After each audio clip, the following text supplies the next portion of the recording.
You're trying to give the young people something that will help them, yet you don't know exactly what it ought to be. Welcome to the Teach Thought Podcast. Terry, introduce yourself. My name is Terry Ike. I'm a former classroom teacher and now director at Teach Thought, which means I do a lot of different things very badly. And I'm Drew Perkins. I'm the Director of Professional Development here at Teach Thought, and hopefully that means I do a lot of different things really well. And together we're hosting a podcast, which hopefully makes Teach Thought more accessible to you in more places, right, Drew? Well, hopefully, yeah, but mostly it's just me hosting it because you just add episodes every so often, right? Well, I've got things to do. Remember, I'm director. That's true.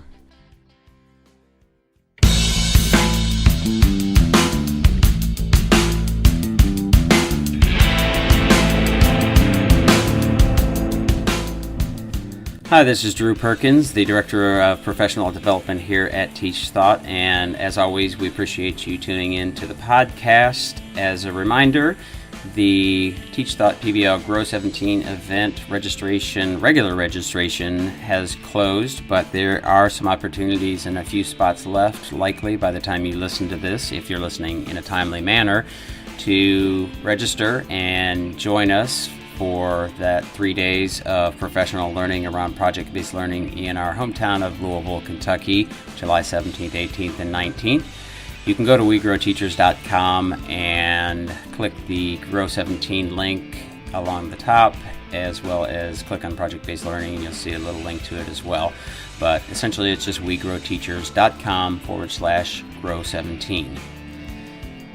In today's podcast, I spoke with Richard Kincaid, who we connected on Skype from Austin, Texas. He is with an organization called EcoRise, and their work is around project-based learning and design thinking and working with teachers and students to design and develop authentic projects around sustainability and eco curriculum, if you will. So we talked about how they do that, their curriculum design and project-based learning workshops as they work with teachers and students, as well as some of the tools that they have. And we got into thinking about inquiry and authenticity and those overlaps with the Teach Thought PBL model. An interesting conversation kind of around performance versus achievement, which I thought was worth kind of diving into.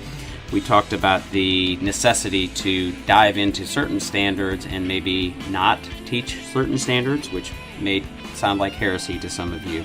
So it was an interesting conversation. I love the authenticity and the real world connections that they are getting students to engage in and helping teachers to make those connections. I hope you enjoy the podcast. Welcome to the podcast. Today I have with me from Austin, Texas, and EcoRise, an organization called EcoRise that I'm really excited to kind of dive into because it really aligns with our ethos and mission around project-based learning and innovation and authenticity. I have Richard Kincaid. So welcome, Richard. Give you an opportunity to introduce yourself and talk a little bit about EcoRise before we get started and kind of dive into what you do and how you do it. Absolutely. Well, I appreciate the time today. So my title within the organization is Chief Innovation Officer, which is perhaps the most nebulous title ever. I've often heard that calling yourself innovative is like calling yourself the cool kid. And, in a lot of ways, it is one of the best jobs that I can imagine because it allows me personally to have direct impact with kids. And able to really work with those students by influencing teachers and bringing out the best in their instructional practice. And so that's generally what I do on a day-to-day basis. A lot of that stems around PBL, but also around what we like to call authentic STEM programs. And so as an organization, EcoRise is about 8 years old. We're a nonprofit. We're based in Austin, Texas, as you had mentioned. And we have one very simple mission. We want to create and inspire a new generation of leaders to design a sustainable future for everyone.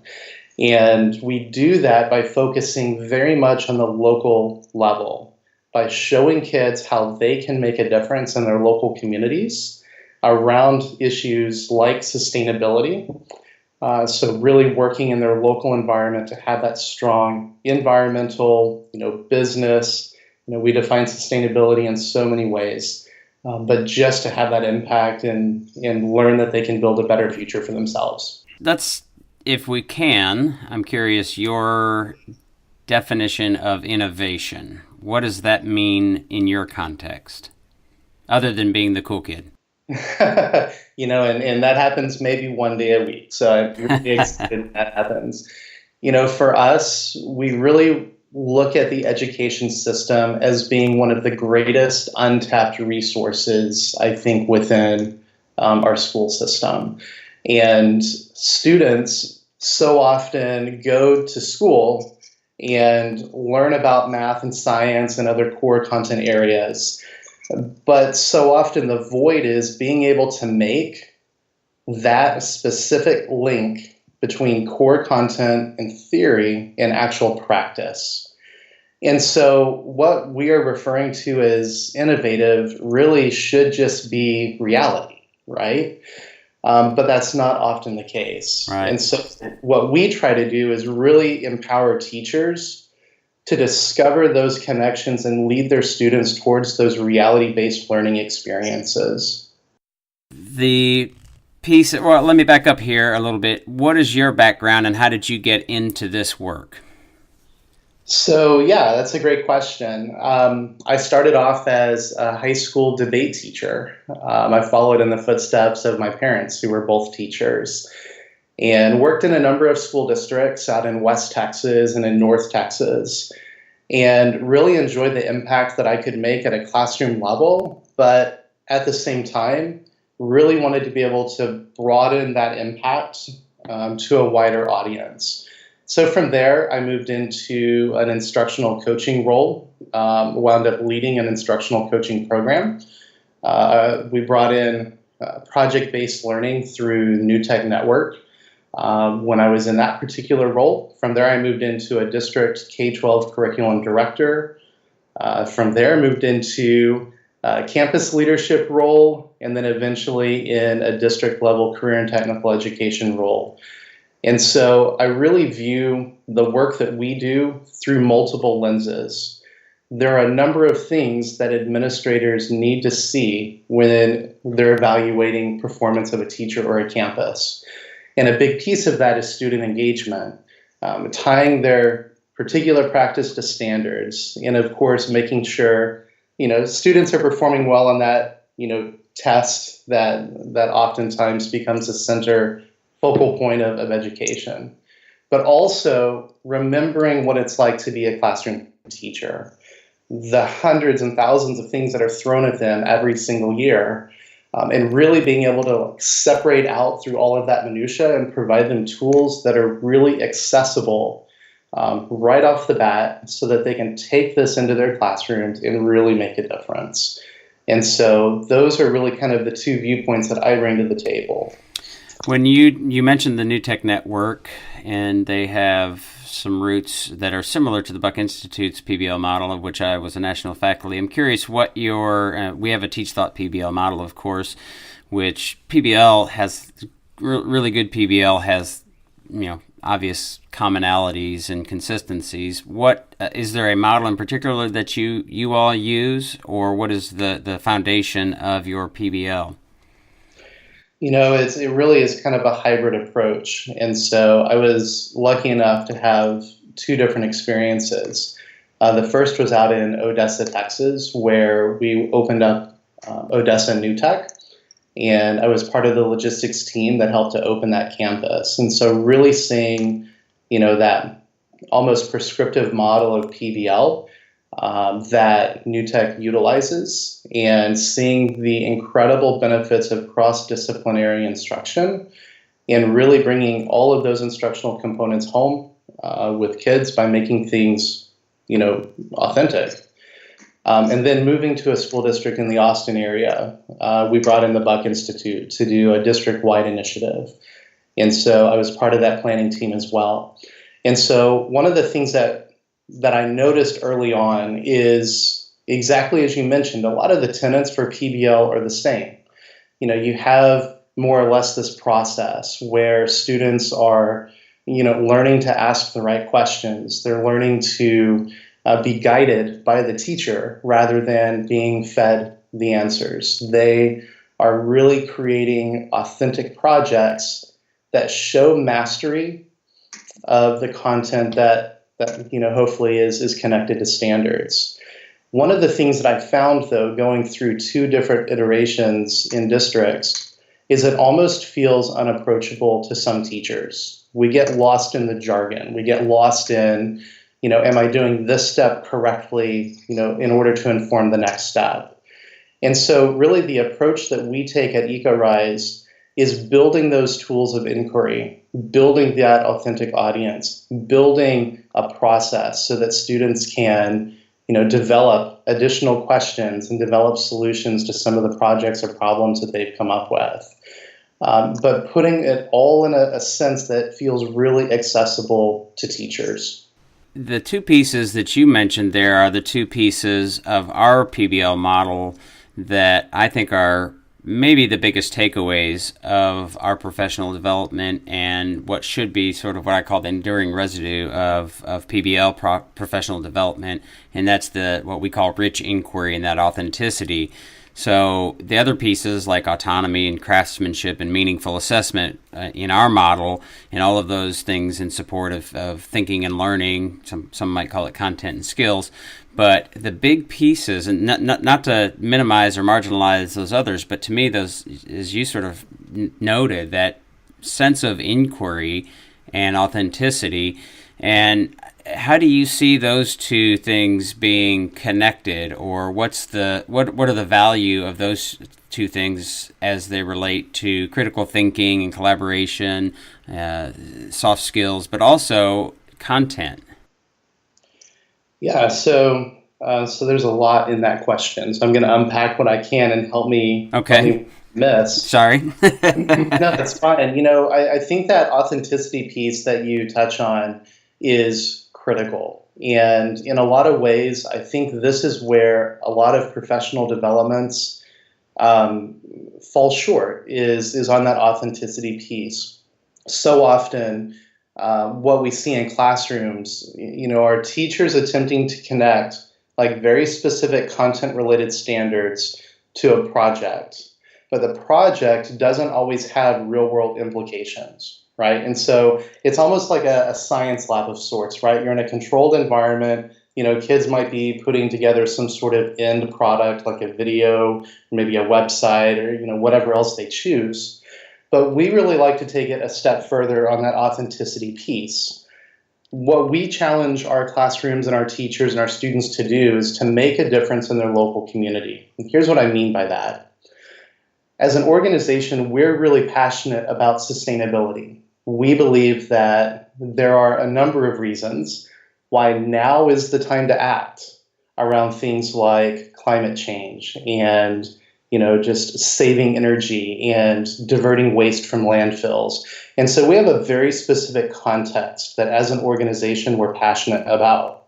The great thing about that context is it fits within so many different disciplines. And so this is really how we differentiate kind of the context of the PBL that we do. And when you hear me say context, I want you to also associate with that authenticity, right? So what we might do is we might have, a particular project or a driving question within a classroom that asks kids to focus on maybe the air quality within their learning environments, or maybe the energy consumption on their campus. Maybe these students are in Title I campuses and they literally live in a food desert. And so really getting those students to begin looking at data, begin collecting information about overuse of resources or maybe the lack of resources, and then thinking through how other communities that look like theirs are working to solve these problems. And then being able to really take those solutions and apply them very specifically to a local challenge that they've come up with. And I think this is where EcoRise differentiates itself from others. When students come up with solutions, we actually provide microfunds directly back to those classrooms so that they can implement the solutions that they're coming up with. And so rather than a video, PSA that might be shown within a local campus on a particular topic. We're challenging kids to teach their community about things like composting, to teach parents maybe at a PTA night about ways that they can create kitchen composting as a small step to waste diversion. We have students that have created energy audits, and so tying together a number of science and ELA and social studies TEKs to really examine the consumption of resources on their campus, and then report out to maybe like a school board and make recommendations on how to reduce consumption on the campus. And so for us, that's the authenticity piece, really getting kids involved and having them do the project, find a problem, do the project, go through the process, collect the data, and then have that measurable impact at the end. For us, that's the most authentic type of project that you can do in a classroom. That's what gets us up in the morning. Yeah, well, and that's what one of the things helps with authenticity, helps drive engagement, because it is not playing the game of school. It becomes a leverage point for teachers in the way that we think about it, is how do we help students refine their work towards craftsmanship? Well, if they're not interested in playing school and getting grades, and there's a good chunk of students who are not, then what does help them? What do they get excited about and will work to refine for an audience? And that authenticity piece really ramps that up and leverages, gives you an opportunity as a teacher to say, how well does this meet the challenge and the audience and the needs? And the things that you're talking about there resonate as we think about moving students not just from consumers to creators, but that they're actually contributing and adding value to their community and the world around them, not just the sort of contrived, what I would say, problem-based learning. To me, I distinguish problem and project-based learning as an authentic audience in many ways, and there's other ways that folks might distinguish problem and project-based learning. But to me, that's the big thing. And a contrived simulation, if you will, can be a good learning experience, but it adds a layer of critical thinking and leverage towards that when you add that authentic audience. And I think that's a really important piece.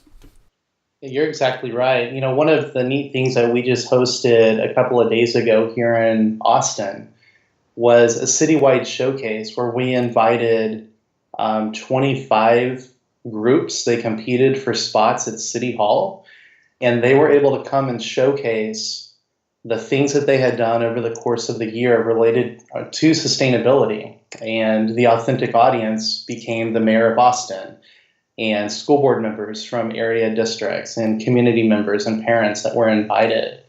And so, what a great way to share out, this sort of research and content. The authentic audience piece, I think, is so critical to the learning of students. And so, it's something that we really try to embed at every step of the way. When we, for listeners that have heard Richard mention TEKS, which is the Texas Essential Knowledge and Skills, and the STAR test, which is I don't know if you mentioned STAR test, but that's the accountability test in Texas.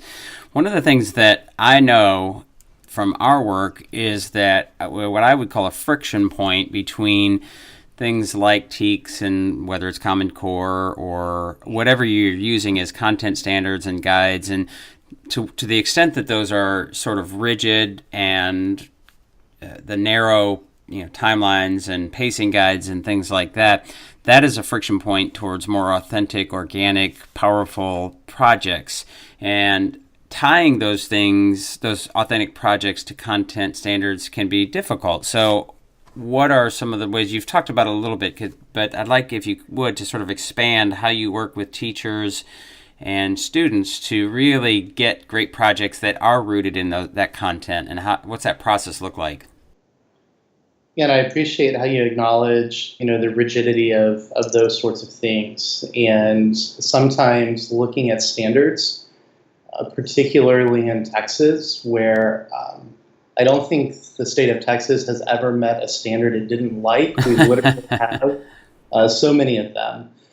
And so it really starts with a conversation at the district level with curriculum staff and really identifying the specific areas that they're wanting to impact with, PBL and the type of kind of, different instructional strategies that are used within, this sort of process. And so for us, that's where the conversation begins. A lot of times, districts that are reaching out, wanting to implement something like PBL, are doing it because they have very specific performance gaps that they're trying to address. And so when we work with districts, this almost becomes the very first question is, what specific performance gaps are you wanting to address? And then are we addressing the correct standards that are then correlated to an end-of-year test of sorts to help make some sort of movement on the needle, right?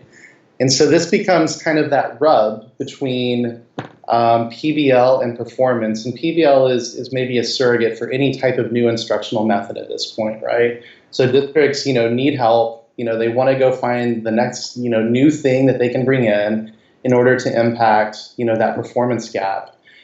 And what's interesting is after a year or two or three, so many districts say, well, we brought in this new thing, but we didn't really notice any sort of performance gain.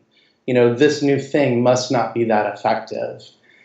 And so when I hear that, my first thought is, well, what standards did you tie it to? Because if you're putting PBL or any other instructional method at the end of the year for those standards that aren't even being tested, or you're using the soft stuff, right? You're not going to see any sort of performance gain. And so for us, we like to know what are the hard standards? What are the things that your students through traditional methods of instruction in school maybe aren't doing so well on? And then how can we redesign those things to help make some sort of performance gain for your district? So for us, that's where you're going to see the meaningful impact. And it's having those conversations with your campus administrators, your district leaders, your curriculum folks to really identify and understand where the district is. From there, you can then have the conversations very specifically with teachers about how you can transform their instructional practice around these particular target areas. Does that make sense? Yeah, it does. I'm curious, how intentional is the language that you're using of performance gaps? Because lots of people call those achievement gaps, and I have some problems with that term, those achievement gaps, in the sense of a culture of achievement, which then leads to lots of things that are not particularly organic and inquiry-based and very difficult, stressful on our educational ecosystem. So is there an intentionality in what you're saying, performance gaps, or is it just because you're from West Texas? It may be a mix of all of those things. One of the districts that I worked in was Ector County ISD out in Odessa, Texas. And it was probably the 3 best years that I've ever spent in my career because it helped to identify very specific issues within an educational system where teachers were waking up every day wanting to be the best teachers they could be. And students were coming to school, I think in a lot of ways, wanting to be the best students that they could be. But something was happening, like there was a disconnect.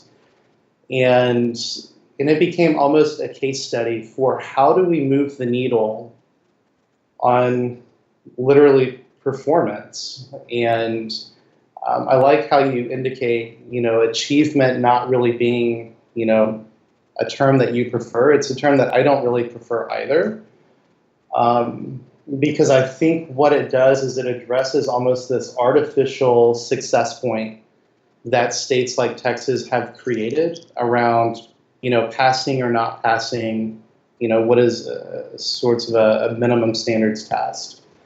Yeah, I don't particularly like an end test being the measure of a student's achievement. I think that students can have vast degrees of performance increases year over year, but sometimes still not hit the mark of an end of course exam or a state test, or however the assessment is being done. And so I think identifying individual performance, measuring success year over year, is a very individualized event. And I don't know. It's the blog piece that I wrote and is on TeachThought and our PD site, We Grow Teachers, is titled "How the Culture of Achievement is Hurting Our Schools." And I just happened to pull it up just because there's a graphic that we created. And so when I talk about culture of achievement versus culture of teaching and learning, some of the things, and I won't go through all of them, but things like test prep and closing gaps and fixed mindset and competition, teachers naming and claiming, and there's a sense of deep professionalization and this disaggregation of data and, RTI and those kinds of things versus, rich inquiry and this meaningful work, which is what you and I are talking about, and teachers having professional dialogue and authentic assessment and peer critique and qualitative, not quantitative measures and things like that.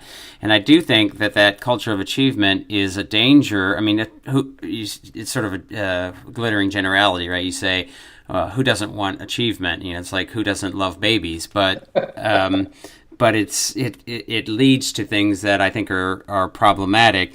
And I want to read you a quote that I don't know how familiar you are with the late Richard DeFore, but professional learning communities guru. He passed away, I think, in the last year. And I did a great blog podcast with him. But his book, In Praise of American Educators, which is really about professional learning communities, which is his work, but I think there's lots of takeaways for education in general. One of the things that I sometimes will ask teachers and administrators and people to react to is this quote from him, and I'll just read it and kind of get your take from it. Creating a viable curriculum will require educators both to assign priority to certain standards and to elect not to teach other standards. Which in many cases, you say, I'm not teaching some standards. That's heresy, right? I can't do that. It has to be in my binder. I have to check these things off. I have to cover this content. But your thoughts?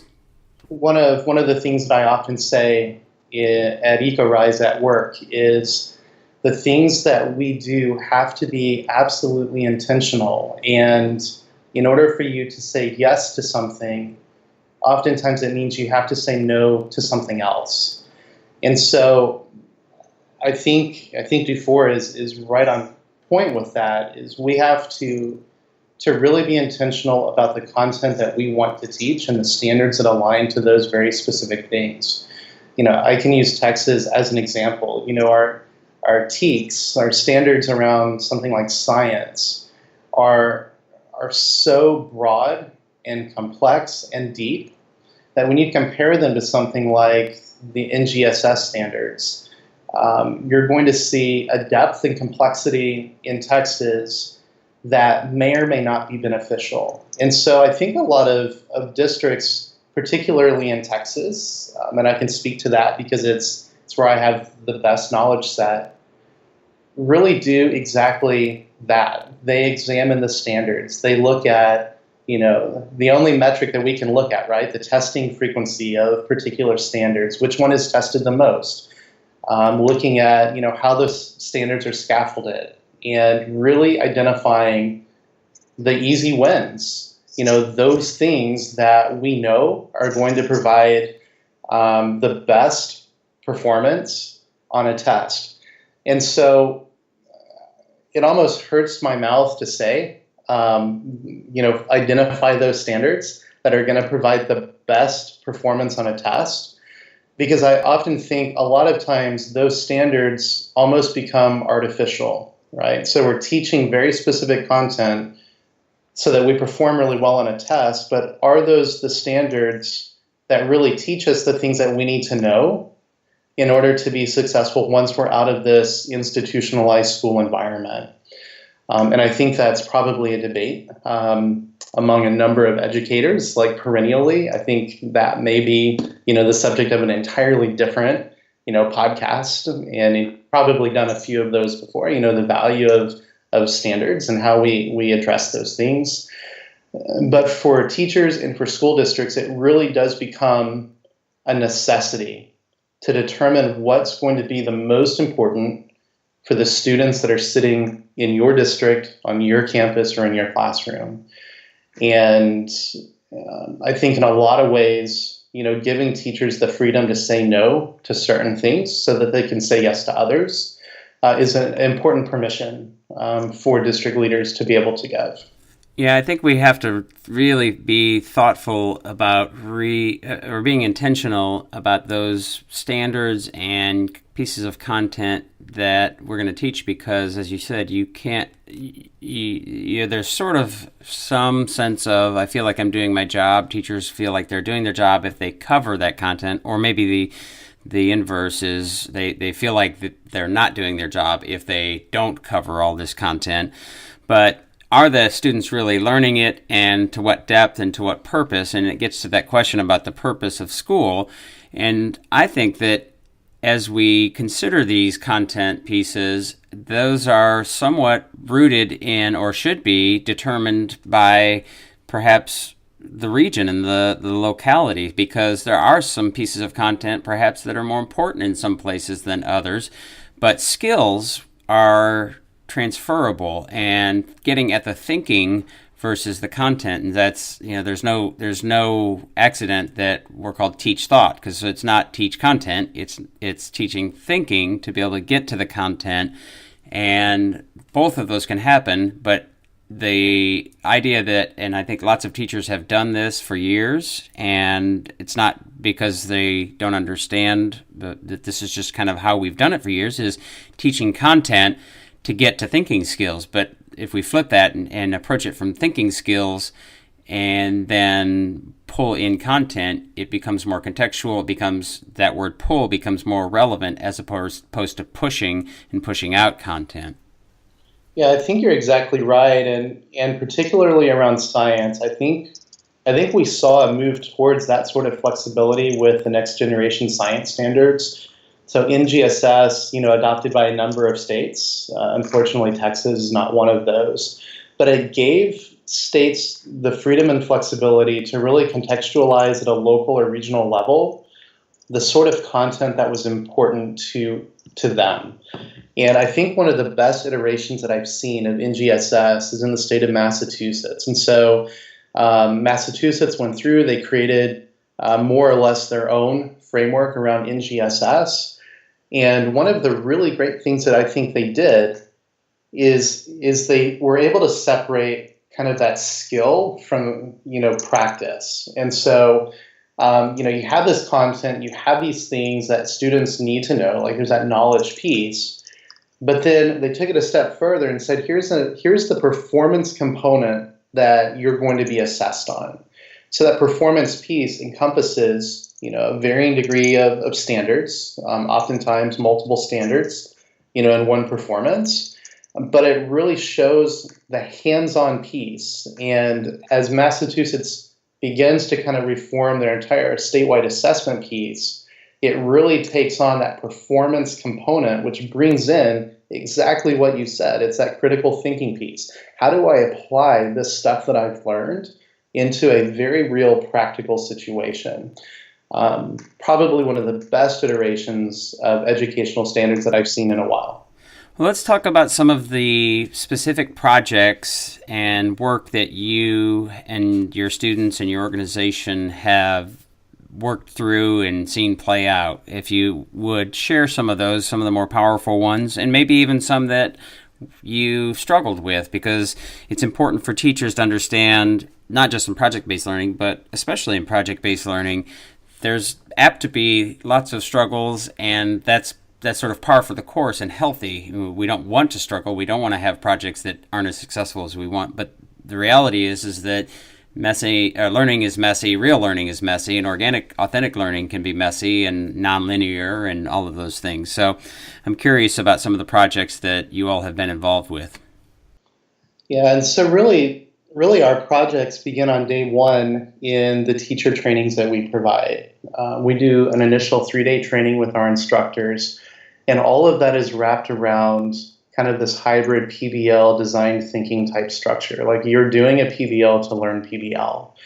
And your culminating event is, being able to share your project through, peer review, that critical friends protocol of sorts. And so as we go through that process, we're really showing the supports of how the entire process can play out. And we reiterate often, this is a controlled environment. The experiences that you're having are not necessarily going to be the exact experiences you have when you're in a classroom full of kids, launching your new project. And so my son is 10. He has a saying that he likes, and we've really kind of integrated it into our training. FAIL stands for first attempt in learning, and really giving teachers the permission to work through the process of PBL, knowing that over time, their instructional practice will become stronger, their confidence in becoming that facilitator becomes stronger. We were in a district that we're doing a district-wide implementation at just outside of Houston a few months ago. And I was standing outside of the door of one of the classrooms. We were using a room at their campus to do the training in. And this teacher came by that I had trained a few months prior. And she said, I heard y'all were here doing additional PBL training. I wanted to run by and tell you that I implemented the project that we designed in my classroom, and it was an absolute failure. It was dismal. The kids didn't do what I expected them to do. It didn't go the way I expected it to go. My timing was completely off. It just, if every wheel could fall off the cart, it did. So, it was a real problem. And I said, wow, so what happened? And she said, we had a debrief on the entire process. And we talked about, and kids gave feedback, and we used the I likes and I wonders. I like this part of the project. I wonder what would have happened if, something would have gone differently. And she said, really giving kids the ownership to understand what the process looks like, and then helping me to design a better project the next time around, worked. She said, I tried another one. It was a little bit less ambitious. My kids were involved in the process. We talked about what assessment was going to look like, and it went so much better. And so, education is messy. And I think a lot of times teachers and students, we've kind of built this artificial expectation of success the very first time. And that's not reality. I wake up every morning and, know that I'm going to fail at something, probably multiple times in the day, and that's okay. It's, did you learn from it? Did you go through a process? Did you really kind of understand how to make it better? And I think that's what this whole idea of project-based learning can become for teachers. It's almost like that meta instructional experience. And I think that's really refreshing. It's really uncomfortable, but I think at some point it becomes really refreshing to know that it's okay to fail, as long as we find and chart a path to success. Right. It is important, and we do in our workshops as well. We build projects and learn PBL by doing PBL, and try to get them to understand in that process that this is not a workshop and we're done, but it is a process. It's a journey that it's sort of like Maslow's hierarchy of needs. You never really get to and stay at self-actualization. You never really get to the top of the mountain in teaching and learning. You're always learning, and you're always improving, you're always refining, and therein lies lots of not as great as we want it to be, which may not be failure, but it is not as great as we want it to be. So let's take some baby steps here. With autonomy, for example, is, I think, important for teachers to understand, and teachers are so used to being tied to putting on their best face and showing and being the best. Many of them teacher pleasers when they were children, and so now they don't want to show their work if it's not the best. And when we talk about projects and think about student autonomy, we want to use that as an ideal, but we need to know that all of those things that we hold as ideals, and I don't like the word standards in that case, I like ideals because we're sort of constantly in pursuit of them, but we may not have. I would recommend, as a matter of fact, that as you get started in PBL and as your students get started in PBL, first of all, there's lots of different ways to allow for autonomy, but you may not want to give as much autonomy and that voice and choice as you think is ideal down the road as you get started. Because if you're going crazy as a teacher and students are not feeling the structure that helps them feel safe and secure and those they know the boundaries, then you're likely to have a real struggle in your project. So you can always move forward and give more autonomy and those in pursuit of those ideals, but don't feel like a failure if every project doesn't have the students directing every single piece and having voice and choice at every single piece. So I think it's an important recognition that it's just a journey. It's for schools, we think about it as like a 3 to 5 year journey. Now, the problem, or a big problem, as you noted, is schools are notorious for what's the next shiny thing, what's the next thing that's going to turn us around or make us better kind of thing. Yeah, you're exactly right. And, I think it's smart to identify what the constraints are, and those may change over time. When I was in college far too long ago, one of the things that I would often hear is you need to think outside the box. And sometimes people hear that and they think that there are no constraints, when in reality, that statement really does acknowledge that a box does exist. And really helping teachers through the constraints of what this looks like within their own classroom. And maybe initially one of those constraints is, students need to feel comfortable with the PBL process just like teachers do. It's not something that a teacher can leave training and go straight back to their classroom and say, we're going to shift to a completely facilitated model, and we're going to rethink how we do some of our assessments, and you're going to suddenly ask like all of the right questions, which will lead to more inquiry. Like, that's not natural. And so, I like how you just said, really acknowledging, what that facilitation might look like. It may just be dipping your toe in the water initially, and then moving on to maybe bigger and better things as the year progresses, or even the next couple of years progress. It's interesting that I just got back from a PBL training we did a couple of weeks ago, and we like to get people's pulse the beginning of the first day of what they know or think they know about PBL. And in this last training, somebody said, it feels like anarchy. And it was really interesting that that's the perception of that particular teacher, but it's not an uncommon perception. I can't say that that's the only time I've ever heard that. And so it's really kind of honing those perceptions that it really is more controlled and more planned than you think it is.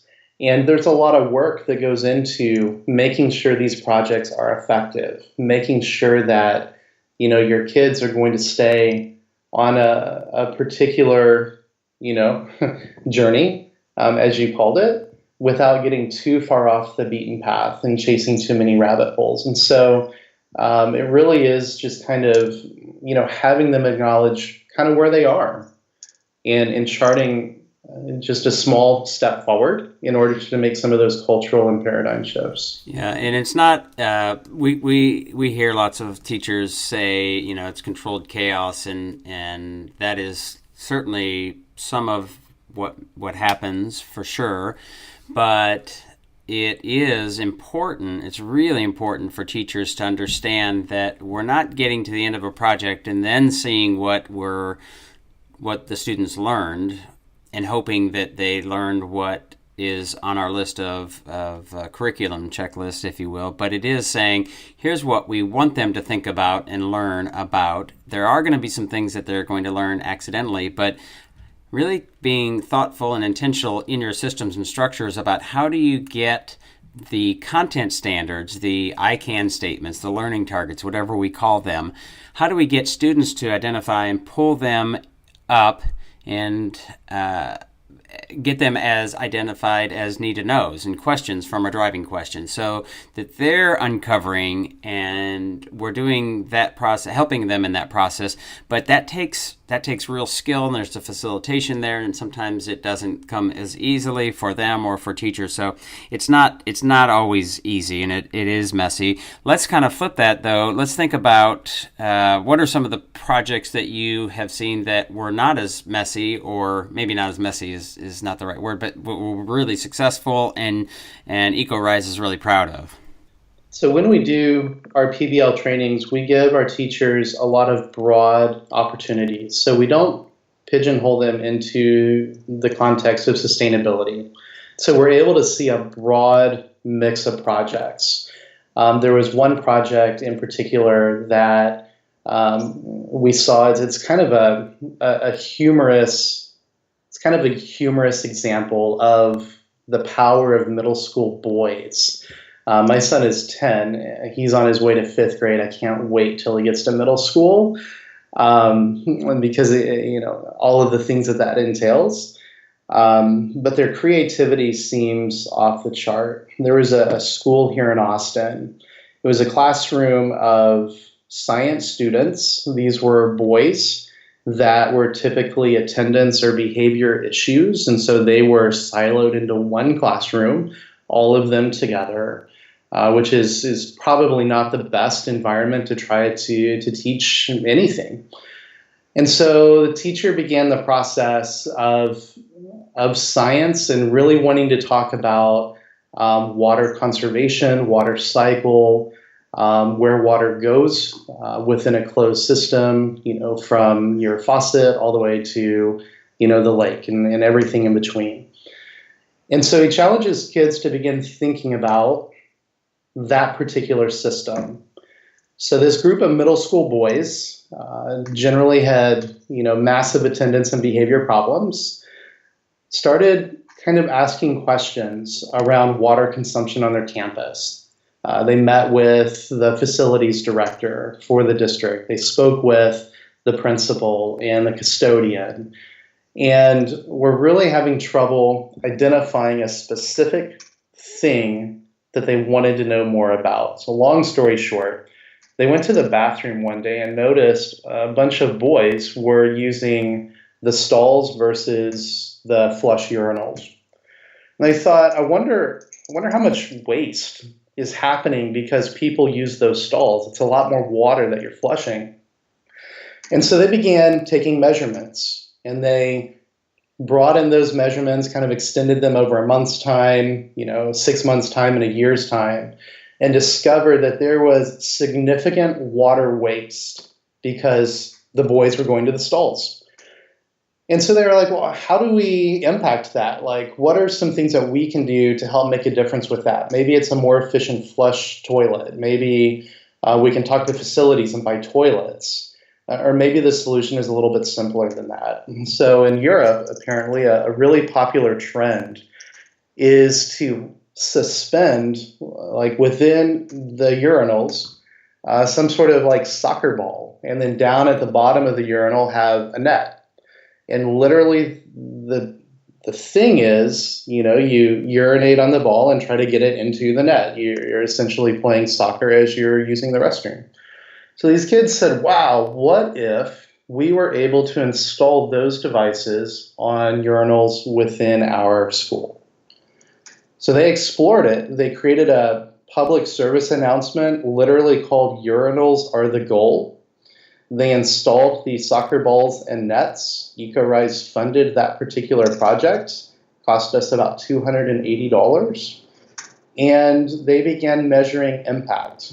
Turns out, when you make using the restroom fun for boys, be careful with that. They will gravitate towards behavior change. And so they were able, over the course of time, to measure the impact that that particular setup had on water consumption on their campus. Something to the tune of around 27,000 gallons of water being saved over the course of a single school year. So when you present that sort of information to a district, it costs $280 and saved massive amounts of resources, and over time, that has a significant difference on your bottom line. And so, it's kind of a fun, playful example of what a project could become. Was it aligned to standards? Yes. Was it an authentic issue that needed to be solved? Yes. Did it allow, a lot of student creativity and voice and choice and kind of the direction that they wanted to take in order to make that happen? Yes. Were they able to present that out to an authentic audience? They sure were. Like these kids that hadn't gone to school very much prior were now coming to school because they had a meaningful thing that they were doing, and they ended up presenting those results out to a broader audience on the campus, and then were able to showcase that specific event. I think it shows the power of really taking the stuff that we're supposed to be learning and giving students ownership of that content and being really authentic about asking their opinions on how they can make it better. And, that's one example of so many that we have of students rising to the challenge of making their local communities a better place.